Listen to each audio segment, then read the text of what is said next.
Hello टाँसिदिले आज चाहिँ म तपाईहरुलाई यो भिडियोमा टिबेटन इंग्लिश डिक्सनेरीको बारेमा भन्न गइरहेको छु। यो डिक्सनेरी चाहिँ तपाईले प्ले स्टोरमा पाउनुहुन्छ। प्ले स्टोरमा गएर टिबेटन डिक्सनेरी भनी टाइप गर्नुहोस् अनि इन्स्टल गर्नुहोस्। इन्स्टल गरिसकेपछि यसलाई ओपन गर्नुहोस्।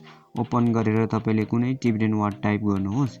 टिबेटन वर्ड टाइप गर्नको लागि तपाईले टिबेटन किबोर्ड पनि इन्स्टल गर्नुपर्ने हुन्छ अनि यसको मिनिङ इंग्लिशमा ट्रान्सलेट भएर आउँछ। नेपालीमा ट्रान्सलेट गर्नको लागि चाहिँ गुगल ट्रान्सलेट तपाईले प्ले स्टोरबाट इन्स्टल गर्नुपर्ने हुन्छ अनि यो डिक्सनेरीमा तपाईले कुनै इंग्लिश वर्ड टाइप गरेर त्यसको मिनिङ टिबेटनमा पनि हेर्न सक्नुहुन्छ। यो डिक्सनेरीमा चाहिँ तपाईले बुद्धिस्टको टेक्स्टको कुनै पनि मिनिङ यहाँबाट सर्च गर्न सक्नुहुन्छ। यो चाहिँ एकदमै युजफुल एप भएकोले सबैलाई शेयर गरिदिनुहोस् भनी म अनुरोध गर्दछु। त्यति भन्दै यो आजको छोटो भिडियोबाट बिदा चाहन्छु। Thank you.